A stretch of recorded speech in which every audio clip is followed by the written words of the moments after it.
Hello, welcome to the Rider Hearts podcast. I'm Ryder.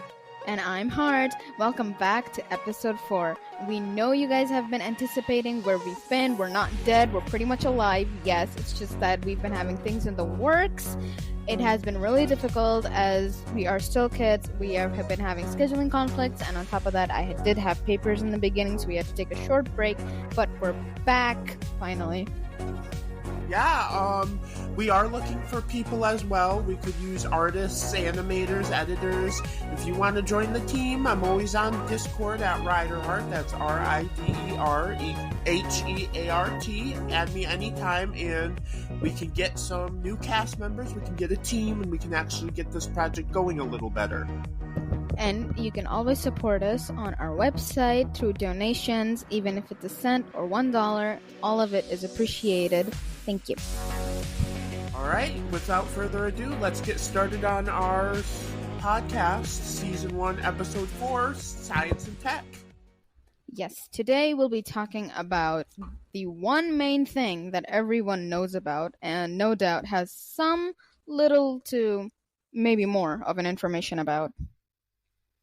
Yeah.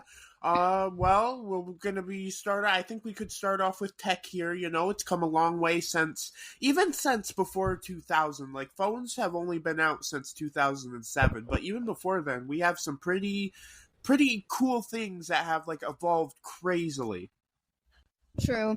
Honestly, if we take a look at the things back then and now, it is a massive, massive difference. Because back in the 80s, there were arcade games, and now in the 2000s, and now we got, Switch consoles? Yeah, and well, things that are possible? The thing with Switch console is, Switch is one of those things where it's, like, the only real handheld console that's, has any traction. And the other thing with that is if you get Switch Online, you can actually play those old NES and Super Nintendo Entertainment System and N64 games on Switch Online. Of course. And with the advent of multiple ways to get anything done, people are they're finding ways to bring back the old stuff, because even in this era, there are a lot of vintage people who want those things back from their childhood. Like, if someone can't play their favorite game on a PS1 or PS2 or 3, or even on the old Wii consoles, they are bringing out emulators so that you can just put the game in and then it'll boot up on your system and then you could play it like it was before. Like, that is something that's really crazy to me as a person, because I remember telling my father that I wanted to play the original there was only the original, the previous Final Fantasy, 1, 2, or 3, or the previous Resident Evil games, and they were only available on PS1 and other consoles at the time, and I wasn't really sure how to get them because I didn't know that this is not available anymore, so how are we going to get them? And I'm like, okay, there's an emulator for it, but I didn't really go for it since it was really big of a hassle. But of course, I'm just saying in general that if anyone else wants to do it, if there's a will, there's a way. Yeah, and with that, actually, Apple just started hopping on the emulator train. They now support third-party people adding their emulators and allowing for games to be downloaded and played on them.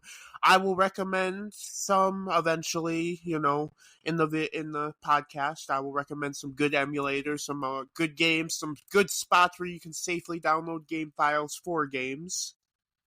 Yeah, and for me, Apple is a sort of controversial topic in a way because it has a positive, but it also has a negative, okay? I understand the fact that they do give out a lot of accessible items and features to their customers, but they are also very moody and finicky about their privacy. Like, let's say that now with technology being so advanced that AI is in every single corner of and almost every device.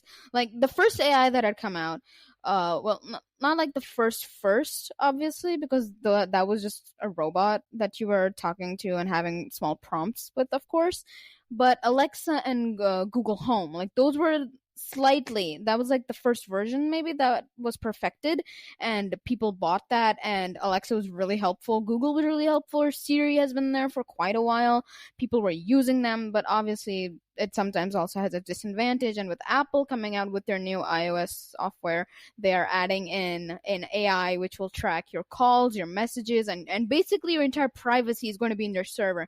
I don't really feel safe and comfortable with that, but if you're an Apple user and you want to go for it, go ahead. That's completely your choice. I'm just an Android person through and through. And actually, there was this guy, I think his name is Ali Coca or something on YouTube. He was talking about it, and I mean, no hate on the guy, but he's a bit harsh with the subjects he talks about. He's always talking about himself and how he did this and that. He's always talking about people, calling them names and stuff. It's just like, come on. I would prefer, if you guys have ever heard of I Don't Know Sterling, he is a much better person to watch for videos on things going on. But anyways, this guy was talking about how iOS 18 is going to come out, and they're going to add a lot of they're starting the AI train like Microsoft and Google have. Heck, Google has, what is it called? I think Gemini just came out for Google, and of course Copilot with Microsoft. But he said, yes, he says Apple claims that they'll still have the same, good privacy with their devices and stuff, but that's hard to believe, but he's still sticking with Apple, which, if he wants to, go ahead. I have Apple devices I own myself, and I don't know if I'll upgrade to iOS 18, but I'm sure I'll be fine with the AI feature on it. It's just, you gotta be careful with that stuff. But how are you going to be careful with it when there's literally, you do everything on that phone, and all of their, like, the entire bubble you have for privacy just completely pops when you find out that, okay, I'm being watched. Like, you do not want that. You are sharing something personal, and then what immediately just goes up to the cloud, and then the robot's like, yeah, we just saved it in another archive folder among billions of other things that this person has said. And this is among millions and millions of consumers who will have this product eventually. And honestly, in my opinion, if you want to just switch over to something, it's better to switch over to Android, because Apple does not have a variety. Android has a larger variety than iOS, because iOS is just one single phone in a different number, and we all know that these guys don't really change their what do we say, their Phones, phone their models, I suppose. models and the framework of the model, basically. Like, take example for the 14 and the 15, you compare them, and even in the specs there's like minor slight differences. Like, okay, maybe the 15 has a slightly edgier border or more titanium, like 2% titanium maybe, and the 14 just has like 1% titanium. I don't really understand the hype over it, because you're practically wasting your money on a phone which is basically the same thing. Like, if you buy a phone, run it till it's dead. That's how I do it. At least run it till it's like completely dead, and then you can just buy another one. I can attest. See, I see that. I understand that. But at the same time, it's like a lot of people, when they get like an iPhone or something, they end up taking in their 14 and trading it in for a 15. So they're not spending quite as much as you would buying a 15 completely brand new. And unfortunately, companies like Verizon and stuff, not unfortunately, but companies like Verizon, as long as you have a data plan with them so long, you get the phone as a quote unquote for free. You end up paying it off when you're paying for your data, but it's a better plan than buying a brand new phone full price straight up. But what you were saying with Apple is, yeah, since pretty much the 11, they haven't changed their design. Maybe the cameras have moved around, the camera has gotten better, the processor has gotten better, but the design is about the same. All the features among iPhones are about the same. You still get Face ID with all the main ones. And that's why I feel Android, you are going to want to go with if you want to have more customization and more variety. But at the same time, if you find good deals, like, if you didn't know, Walmart right now is selling iPhone SE third gens for $149, brand new. And that has the exact same processor that you can find in the 14 Plus. So it's like, you got to look for deals. You got to know what you're looking for. It depends on whether you want a closed ecosystem that's smooth and easy, or a complicated one where you can do a lot more with what you have. That's fair, obviously, but for a day-to-day, daily basis, you're just going to use it and you want it to be comfortable. And obviously, when you're going to hear the word Apple, the first thing that's going to come to your mind is expensive. And I understand that Android is expensive too, obviously, with like It how can the be, economy yeah. is and stuff. Yeah. But you have to understand. You have to understand that if you need a variety, you will have to go with Android and not iOS because iOS is only simply based and it doesn't have as much. And obviously for me who lives in a country that is, it doesn't have much. Basically, if you're going to buy an iOS that's I mean like an Apple phone that's abroad and you bring it here, most of its features will get blocked, so it'll just be a brick that's not even useful, and it will just be really expensive and you're bound to get robbed at some point, for Yeah, me at well, least. I can get that, and it's like obviously, unfortunately, I hate to say it, but most people can't even really technically afford, a good. I can afford a good phone because I have a good job, and I buy refurbished. I always advocate if you're gonna get an expensive phone, there's no reason to buy a brand new one. You can get a good take not even an iPhone, like take an iPad. You can get an iPad Pro for like maybe 600, $700, and that's gonna be a refurbish in any condition you want. If it's in excellent condition, it's going to be basic. It's going to look brand new. It's going to feel brand new, and it's going to be a lot cheaper than buying a brand new one. It saves on e-waste, meaning it gets recycled and it gets reused again instead of being thrown into a dump. So my thing is, if you're going to get like a good phone, I would really recommend buying either used or refurbished. And the nice thing with Android is it is a more complicated, but at the same time, they got $10 Androids, $30 Androids, $100 Androids. Android has a lot more variety. They have a better price range, and then I have to say they take the cake on budget phones because even the SE on Apple's website is still a good 400, $500. Yeah, but as I said, it's a preference, right? And honestly, not all refurbished products will be good. It's possible they'll be faulty and then you'll have to pay more. But at least with Android, it Mm. has more parts. And Apple, like I said, they are not branching out. How many years has it been since poor Steve died and his ideas went with him to the grave? And now this company is just milking people.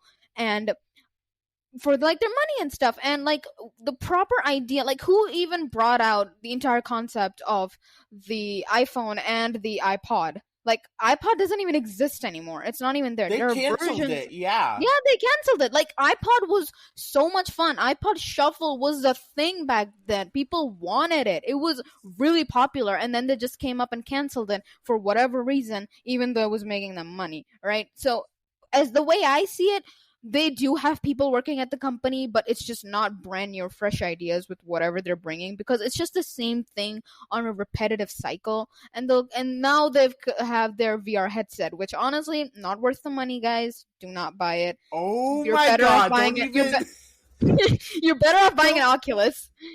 don't even don't even get me started on the Apple Vision Pro. But getting back to before we go on that, I was going to mention something about Android. Um, yes, Apple has the same, repetitive, but the thing with Apple is it's more of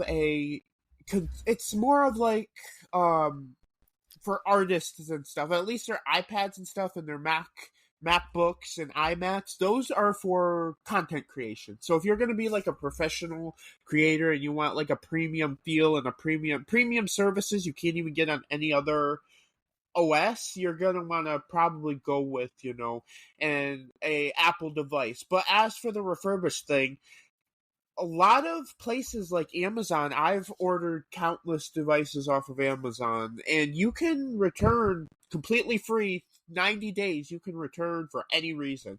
There is a lot of support with refurbished products. So if you get a bad device, you send it back and they'll ship you another one.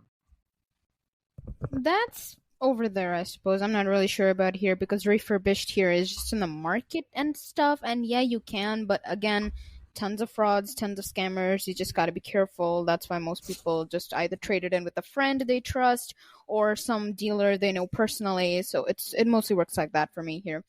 But moving on, science and tech. When you hear that, when it comes to your mind, it's like you're in a fifth grade class and your teacher's asking you, what is what is it where are we going with it? How has it affected us? And like I said, two sides of a coin to anything and everything, positive and a negative. But yes, I admit science and technology has made things really, really easy for us, but the amount of damage it has caused to the economy and to the population everywhere, on kids and adults, has been massive, and a massive increase in almost everything, especially mental and physical health, honestly. And now they've come up with something called wetware. You guys know. What?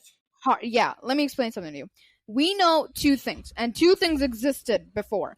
That was all the world knew. It was software, which is what your device runs on, the operating program, right? And your hardware, meaning the framework that the OS is in, that the operating system is going to work on. Your basically your laptop's whatever your laptop looks like is your framework, and whatever it runs on is the OS, right?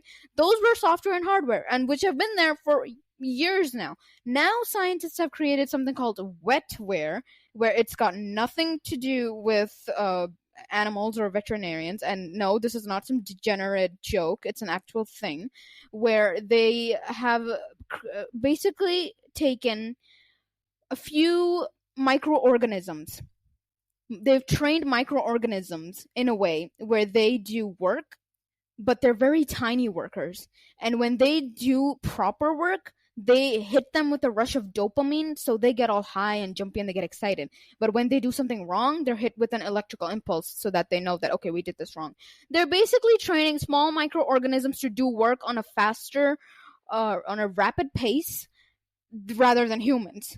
So now we have something called wetware, guys. It's a thing now. I'm not even gonna. I was gonna. I don't know what to say about that. I haven't heard of it. It sounds horrible, but at the It's a same time, brain. it's yes, but at the same time, it's a little bit interesting. But I was gonna get back to the Apple Vision Pro, some of the stuff Yeah. going on with more modern tech and headsets and stuff. Because yeah, Apple came out with the Apple Vision Pro. What was it, like last year, maybe, or was it this year? I think it was maybe last year. I believe it hasn't even been that long. I believe it was last year. No. And like the thing is, it's already people are already sending it back. None of the people like Netflix or YouTube want to make native apps that actually are meant to go with it. It's not a very I would not pay $3,500 for a headset. I'm sorry, and it doesn't seem worth it. Same. It doesn't seem like they're ready for their very first headset because it is their first headset that they made like that. And it just I don't get why Apple has to have that premium. You know, why is my question, I guess. It doesn't make sense to me. You're better off buying an Oculus. And the Apple Vision Pro came out on February 2nd, 2024, meaning it has only been around 5, Oh. 6 months to it. Yeah, it's not been that long. But even so, their test run with this, they've already put it out. People are having a negative feedback. My guess, do not update it, scratch the project, come up with something better. Because they're only going to be wasting money. Even if you are billionaires, don't waste money like that. It's pointless. Yeah, like just get a Meta. Hey, I bought the Meta Quest 2, and that was like $250 when I got it. It's like $200 now, and that's a very very solid VR headset. It's not perfect. It's not, it's not probably going to have as many features as the Apple Vision Pro or even the Meta Quest 3, but I'm not selling it. I'm keeping it. I'm going to buy more games for it. I love it. I might even create some games for it. It's a very good product. Well, guys, you hear that? We recommend you the MetaQuest instead of the Apple Vision. Please do not spend $3,500. That is a lot of money. Yeah, and what random person, I hate to say it, but what normal person has the money to spend on that? Like, I don't know. Even if I had the money or even if I had saved up, I don't think I would buy one to keep. Like, I might buy it and sell it or buy it to review it, but I just don't think I'd ever have. I don't get it.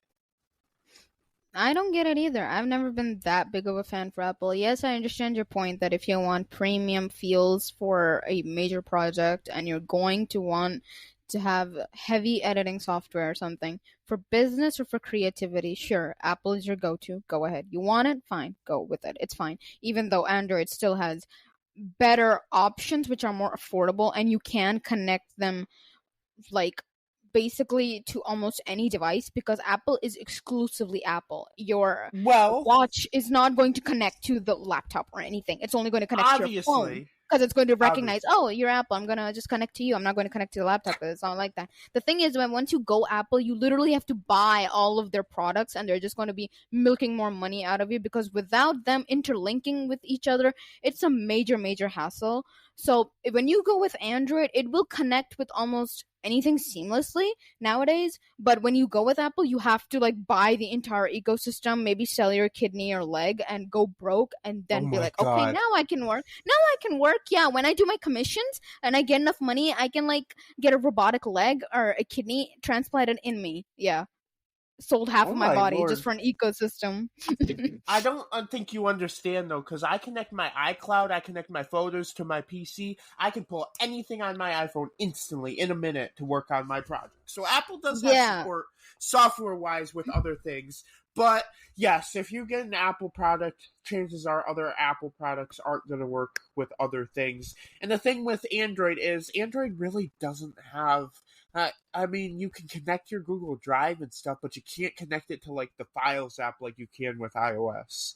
It's just it depends on Pros what and you're using it cons for. for Yeah, everything. well, it depends on what you want, what you're using it for. I use Apple because A, refurbished, it's actually an okay price for a device, and B, because the performance for mobile gaming for me is a lot better on an Apple device than it is any of the Android devices I bought. And don't get me wrong, I have some pretty high up Android devices I own. I just would rather have the game quit and hop back into a match for say T3 Arena and have it still at full performance than not have the game quit, but the performance completely decreased to it being unplayable in an hour or so. Well, again, like we said, it just depends on the person what you're going for. If you're gonna go for gaming, Apple is definitely not it. You should definitely look for a proper PC for that, or proper gaming laptop. Even a gaming laptop is enough to game on. Trust me, even I do that. Right. But if Well, you're no, I gonna go, understand that. But it's like, mm-hmm. I'm talking, yes, if you want to do PC gaming or console gaming, either get a console or get a Windows PC, because that's going to be the best thing.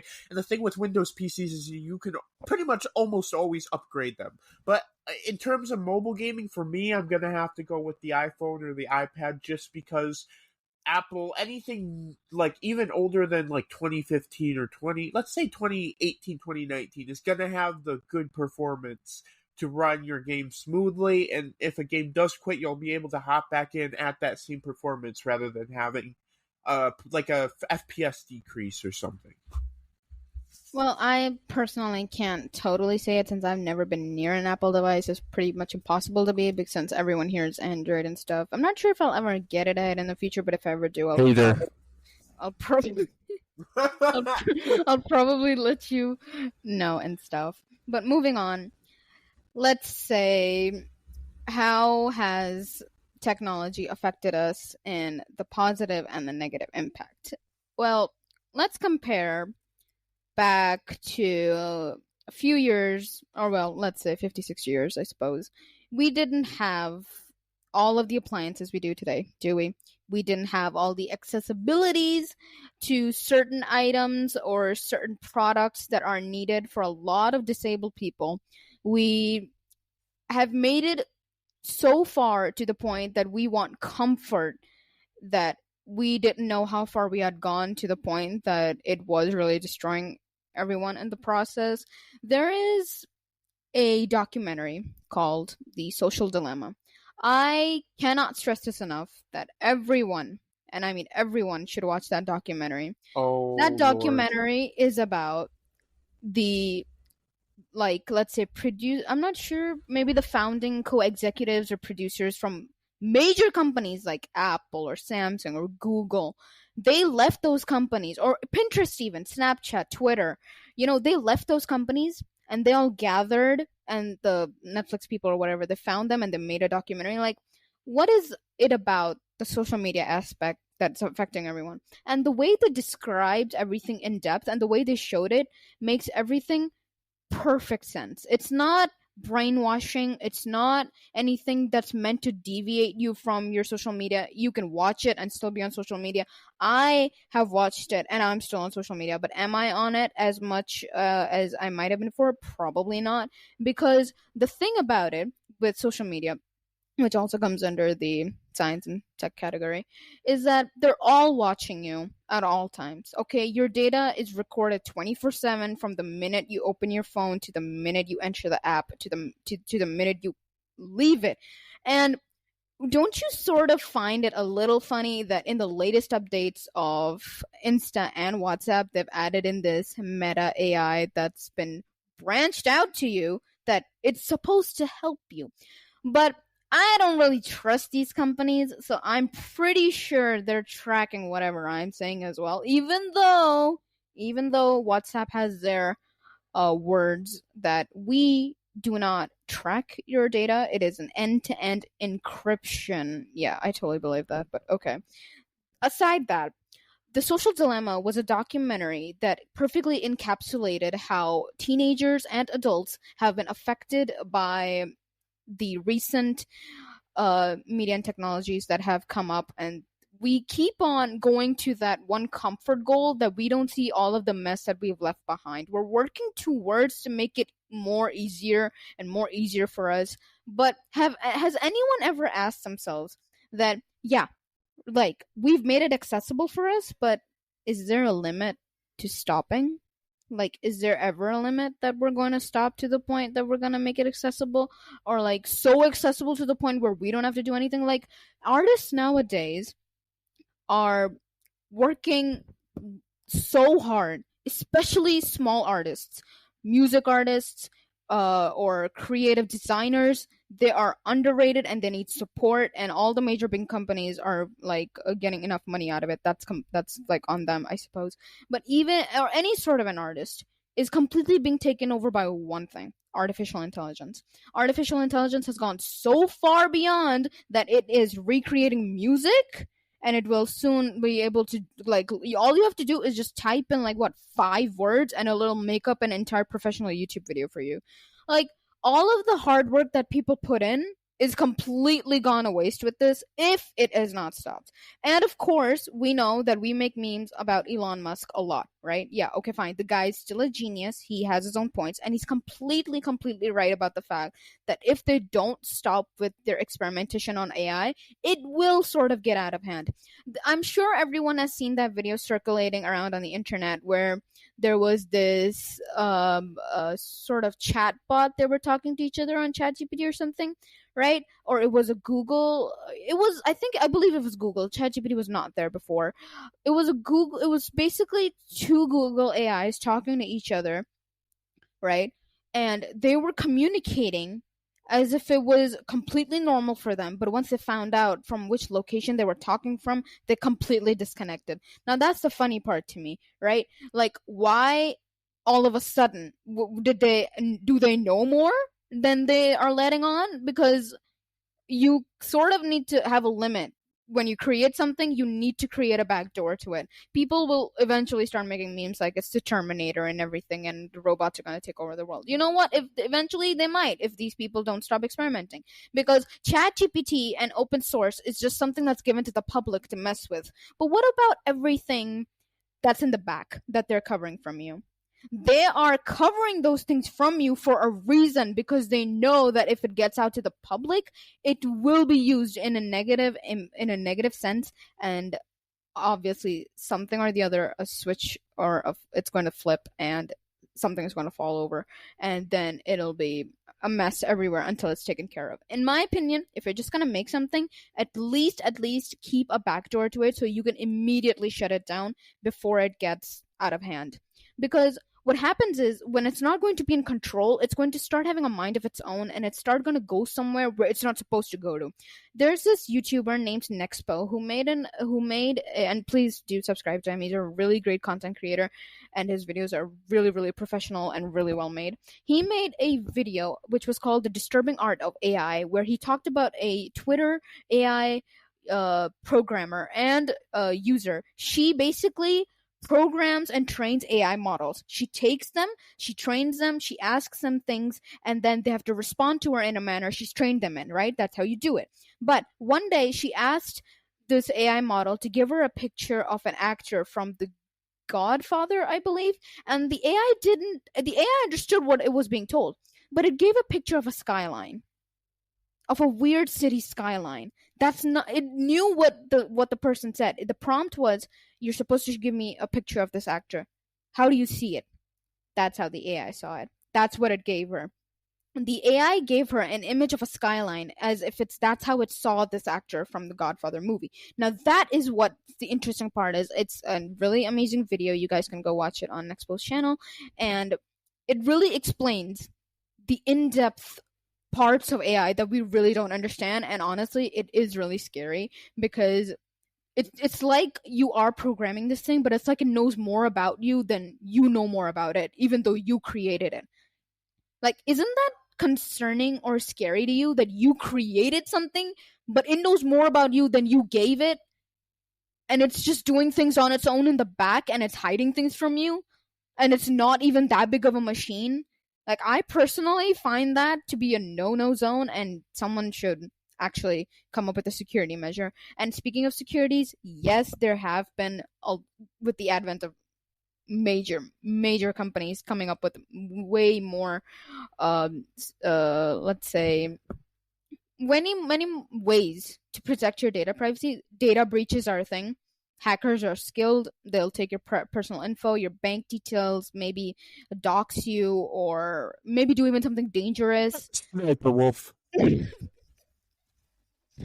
Okay, now that's off topic here, Ryder. That's off topic. We're not talking about that. Well, no hate on her, obviously. No Chick-fil-A. I'm sorry. This spiel has been quite a spiel you've been going on, because I just wanted to say, I mean, it was a stupid comment, but, if you use a device offline, it's not going to track you until you go back online again. Obviously. It's not going to record. But I don't know. I feel like, and this is another thing this Ali Coca guy said, is it just goes, it was, okay, there was a video he made about AI prompt competition where artists had to create AI art using, prompts, and that would determine how well the prompt came out to what they wanted, would determine how good they did in something. And this guy wanted to prove that real photos and human sourcing can actually still cause emotion. And he actually won a medal on a picture he took of a headless, I think it was a headless flamingo, but he got disqualified because it wasn't AI, it was a photo. And Ali was like, oh, that means we can cut the shit out of AI if we wanted to. It still shows humans got the upper hand. I'm like, okay, sir, go ahead and think that. And yeah, it's like, I don't know how to feel about AI. I just use it. It helps me. It's not to the point where it's hurting me. I could turn it off if I wanted to, I'm sure. Or I'd just reset my device or something. I don't know. I feel like AI, if push comes to shove, we might be able to take control of it again. Or we might be set back into a stone age where we don't have, who knows? Something could get destroyed, and we'll set back in civilization again. I would say be careful with AI. Go follow NextPoo. Go follow us. Go follow us. But I would just have to say, be careful what you do on AI. Be careful on your devices. I'm pretty sure legally they can't track every single thing you do on every single platform. But yes, 90% of apps and platforms do track what you're doing. Well, as I said, it's a really complicated and dangerous subject to go towards too, because that is exactly where the world is going right now. Because ever since 2022, or at least maybe this is all I know, but in the past 2 years or so, AI has been the only thing that's been going AI this, AI that, and AI chatbots that people want to talk to and have explicit content with, and that's why Character.ai was having the falling. It became very popular, but then it fell down because of its filters that it was giving out. And that's why people had left it, and that's why when open source came, people started tweaking with it and made their own websites and their own chatbots that people were extremely happy with. Obviously, since it's a bot and it's not completely customized and personalized, it didn't make mistakes, but people were still like, okay, I will deal with it. But that's just the light-hearted surface level stuff. Everything under beneath that is where it gets sketchy and really scary, because See, they I need to have a control over it. Because imagine that it is given the information. If it actually has the permission to launch a warhead somewhere, it's never causing, gonna have that. It's never gonna have that. we Not don't know. unless you're like, no, no, no, We no, no, don't no, know no. that. No, We no, no, don't no. know that. I'm 90% sure that would have already happened by now if AI could access government stuff. Who knows? In my opinion, I'm going to feel like, yes, we have, all of our war stuff is up to date, but it's going to use systems not even connected to the internet, not connected to the public internet. It's going to have its own servers. It's going to have its own stuff. So unless some AI within the government accidentally sets off a missile, it's not. And even then, missiles can probably be coordinated and stopped, or people can be evacuated once it realizes there's a missile in the sky. It's not like it's obviously it's a tragedy. It shouldn't happen, but at the same time, there are ways to stop it or to take precautions. So if it does hit, people are safe. But I feel like AI, for the most part, while yes, AI can get out of hand and people need to watch it and keep it updated, keep an eye on it, it has also brought so many people joy. It has helped so many people who couldn't do things before. Heck, I'm the type of person who, when I go to create something, I have no fucking idea what I want to do. So if I can get a little idea from an AI, that is a huge help to my work and what I want to do as a person. Obviously, using it for the good is completely fine and stuff, but if you're going to use it for the bad, and if you're going to go to the deep end and start exploring what it can actually do, you have to remember that since it's a machine, it's smart, it knows what you're doing, and it's tracking everything you're doing. Obviously, if it can't see you, it's going to find a source or a way for it to see you, so it knows what you're doing right in real time and stuff. So it's obviously, if it wants to do something, it will probably do it when you least expect it, but that will only happen if it's that smart enough or you've allowed it to become that smart. As I said, keep a backdoor to it to at least shut it down and stuff before it starts to, I don't know, upload itself to everywhere like Well, Skynet did. I mean, that's the thing though. Like, I'm not gonna say it. If my A assistant or G assistant, more of my A assistant, start doing something, just unplug it from the wall. It's a physical object that is basically, a Yeah, thing but that you that's can their unplug. limit. That's their But limit. that's what That's I'm how saying. much they know. That's their limit. Yeah, That's what they're I'm given, right? saying Like, that, but if my A assistant started doing something creepy or weird or crazy or saying stuff, I would just unplug it. And you can do that. I mean, you could turn off Siri. You have some control over how Siri acts and what she does or he does, whatever. Like, you have control over that, but at the same time, I feel like we're talking about problems that are above us, because it's like, if Siri does something, that's up to Apple to control. No one person can do that unless they hack in and completely control Siri as a entire AI, as an entire thing. It's like, if Google Assistant started going rogue, only Google can really control and fix that, unless somebody hacked into Google's network and completely controlled Google as a whole. I don't know how to feel about AI. I think it's a good thing. I think it's helping people. I think people can use it to do tasks and do stuff they need to do.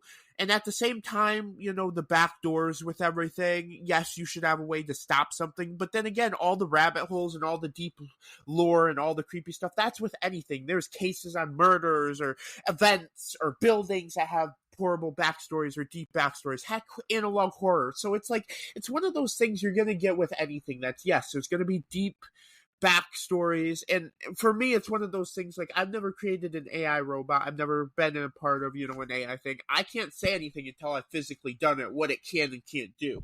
Obviously, we can see it can do a lot, but who knows what it actually does or what it actually can do. And obviously, unfortunately, companies, I know Elon Musk is smart and he is working, I don't know, I think I'm thinking of Mark Zuckerberg with the Meta AI thing, but it's like companies, unfortunately, like Apple, Samsung, Google, Meta, they're only going to do it for the money. So I feel like once it's too late for them to stop it and they made thousands and millions of dollars, they're not going to care until it becomes an issue and until they made enough money for them, which will never be enough.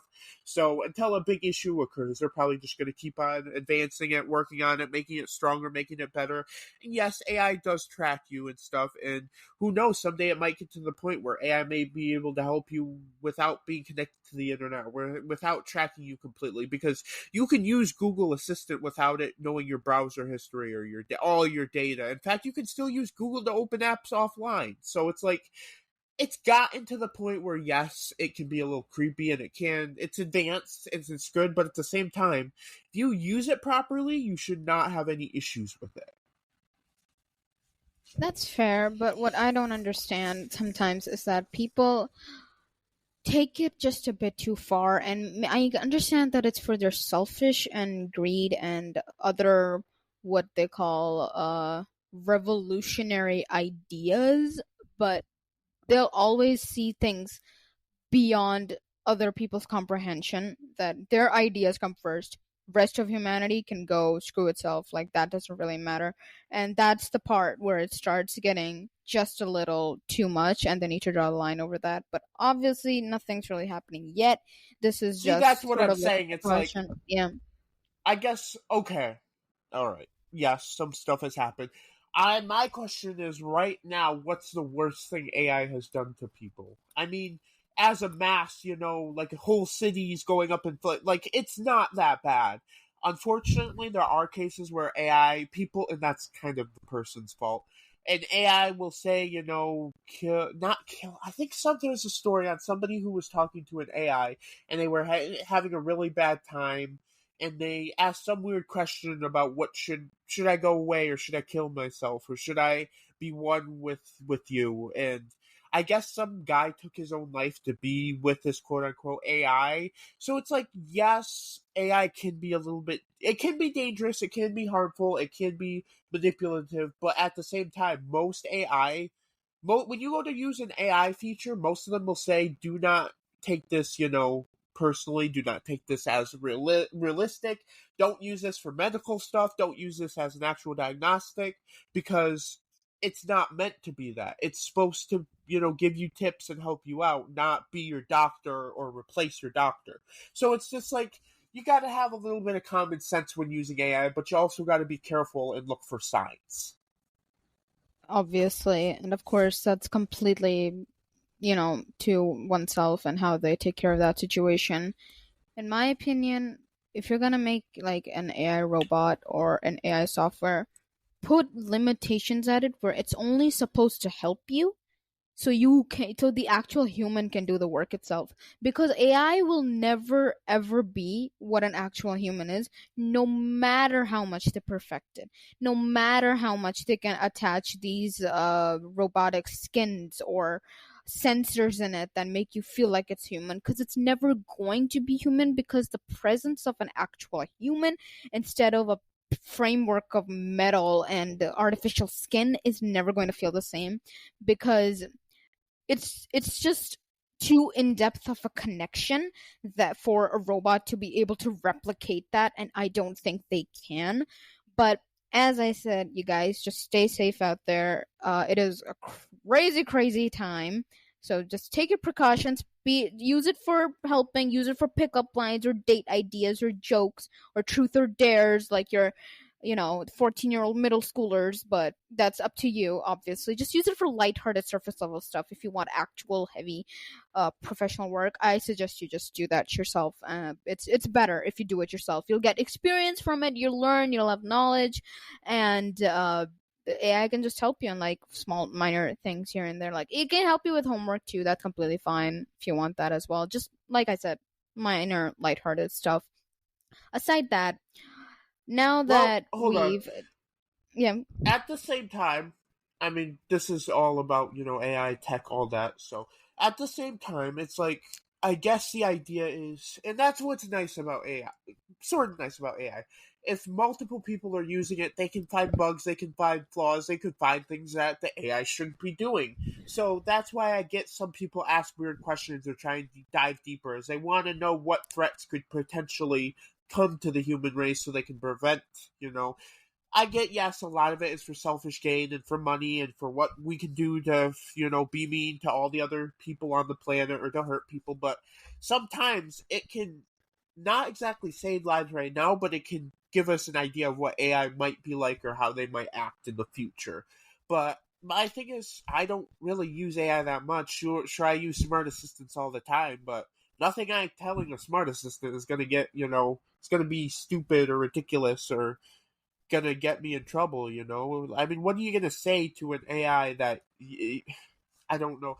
I don't know what to tell you about that. If you're gonna say something that's gonna get you in trouble, then you probably shouldn't be online. But my thing Oh, is with AI, yeah, you just gotta be careful. You gotta be smart. You can use it to help you. I mean, I'm not gonna say or judge what anybody uses AI for because that's what they want to use it for, but and this is also for big companies, you just got to be smart when developing it. You got to be safe. You got to know the risks. You got to, go through those possible bad scenarios. And for the people using it, yeah, just be smart about it. Don't use it to hurt. Don't use it to, gain money or to scam people or any of that. Just use AI to help you and to, allow you to better, not exactly better yourself, but, use it to, like, I get a lot of people use AI to, polish their game or polish their projects. And that's okay because it is sometimes better to have a more polished product than to not have something that doesn't look as, not as great. But yeah, with AI, you just got to be careful, you got to be smart, and you got to know what you're doing. And that's all I have to say on that. aside that, this has been, we have covered almost everything. I'm very sorry about that. We'll ignore that part because siblings. Right. We've covered mostly almost everything related to technology. Mostly. But Mostly. yes, mostly. And things that we know in our modern age, at least, because we're not people living in the Victorian era because there was nothing back then. Now, the bigger question is, where are we going forward with technology? Where is it going to take us? Where are we going to lead? Here are a little few ideas. So just listen to this little Um, segment here. all We're right. going quite a bit far. There's something called necrobotics. Now get Oh, this. my lord. Necrobotics like they came up with wetware, which is basically neurons doing your work, right? Like you take them from a brain, charge them up a little, train them to do work. That's wetware. That's what they've come up with now. It's been there for a while, but they're working on it now. Necrobotics is basically taking dead corpses and making them alive again.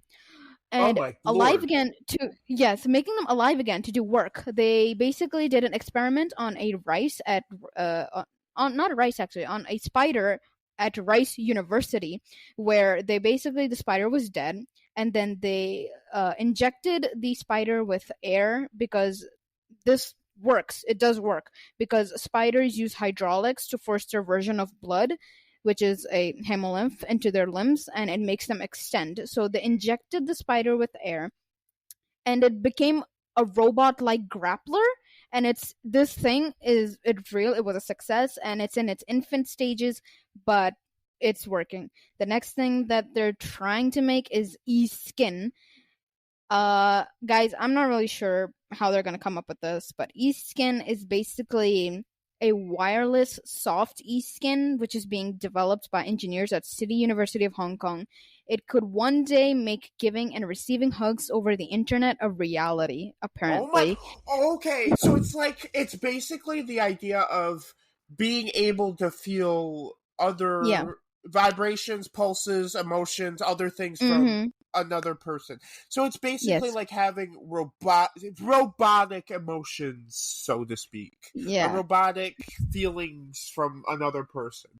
Um, yeah, that.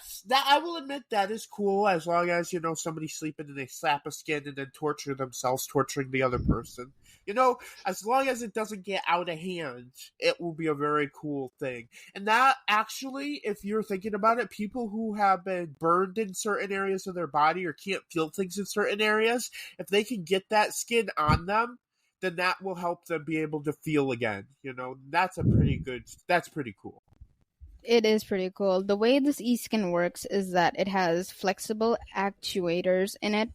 Basically, the actuator sense your movements and it converts them into electrical signals, and these signals are sent over via Bluetooth that mimic that sort of like hugging interaction, so that you can feel it through long distance from that other person. And I have a feeling that if it becomes real, it'll maybe help fill that void in with loved ones and stuff. The other thing they're researching at the University of Hong Kong is they've invented something they're calling a novel wireless skin interface.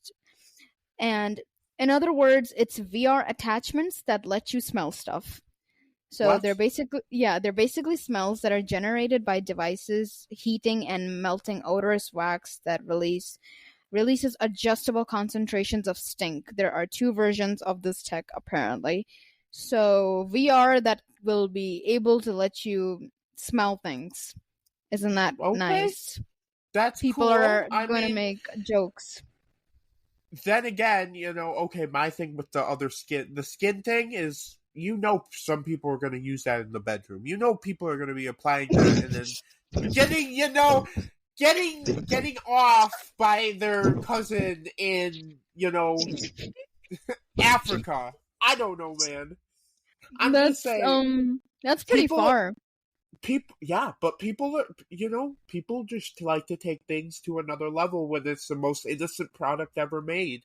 And that's not related to that, but on the other side of things, you got to remember Elon Musk just came out with Neuralink, so that's literally allowing people to use their brain thoughts to actually play games, control things, unlock things.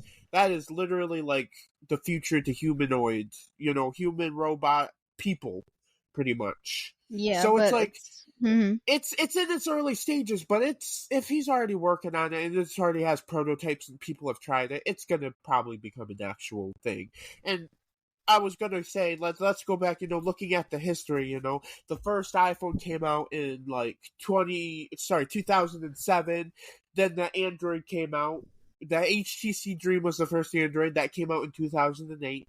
And since those first phones, we've come a long way. We got OLED screens and stuff. A lot more RAM has been added to phones. Camera quality has gone from like 480p to 8K. Like, we gotta marvel. We've come a long way in such a short time with even just phones, tablets, computers. Nobody would have imagined you could get a 4090 in 2000. I'm sorry. Maybe some people had ideas about it, but it's like computers have come a fucking long way too, and that means things like animation and science, and other science and engineering and bio and research. All that's come a long way too, because people have worked hard to bring better, more innovative ideas and projects. So we're looking at it. Yeah, my idea in the future and my unfortunate fear is, especially in the medical field, nanotech is coming. And if you think about it, if you have little nanotech mosquitoes, and let's say they're supposed to, clear a tree population or something, they're supposed to, eat at things to clear, I don't know, say a tree or something. Like you've seen the cartoons or the movies where you got a bunch of locusts or flies and they end up eating like an entire tree or something. Unfortunately, and this was from the infographics show, that could be potentially harmful to humans, because imagine if you have, mechanical nanotech that's supposed to eat at, I don't know, grass, like mow a lawn, pretty much. Nanotech that's supposed to cut your lawn. If somebody gets their hands on it and controls it, they could eat away at human body parts or eat humans alive, pretty much. Like, it's a scary thought, but that is where tech is going, to the point where, micro tech is going to be around us and might even be inside our body helping us survive and stuff. So it's just like, you got to be careful with what the future may hold. And I unfortunately think that, obviously with progress, things are going to get better, things are going to get more advanced. We're going to have, things that we couldn't have dreamed of. Flying cars, like, what was it? Back to the Future thought in 2012 we'd have that by now. We don't, but I eventually imagine we will. It's just like, yes, there is a big possibility that tech is going to wipe out the human race, or tech is going to get a very strong grasp at the human race, and we have to control that. It's like drinking or smoking in moderation. We have to control what we're doing. We have to watch what we're doing. We have to prepare ourselves for if something does go wrong. I understand that point, and I completely agree with you there. Nanotech can be dangerous if it's programmed that way, but then again, like we said, if you're going to make something, just make it for good. Don't have a limitation on it, and just overall use it for the better. Things that other people might be coming out with are going to be 3D printed bones, basically a industry making these bones, like printing them from different materials to be able to for them to be able to be compatible with the human body. Brain reading robots for tetraplegic patients who can't move their arms or legs, putting in system or these neuron chips in their brain so that they can control these robots just to pick and do things for them through their brains, so that they can sort of do things themselves and not be reliant on a lot of other people. And basically just a bunch of other stuff that, of course, I'll mention xenotransplantation, which is basically taking dead animal parts, and then making them compatible with humans, because there have been people who have lived for 3 to 4 or even a year on a pig's heart, but then they died later. But see, they did live for like that duration, so it's possible that they perfected so much that they won't maybe need so many transplantations from humans. They can just take a pig and take the heart out from there and put it in a human. So, and if it's perfected, many people can live because of that as well. And things have been successful so far, so we'll see. But aside that is all for today. Yeah, I think we should wrap this up. I think we've talked a lot about tech, and people have a good idea. And this is just cool because it's like people can now kind of look into it for themselves and see what might be coming out.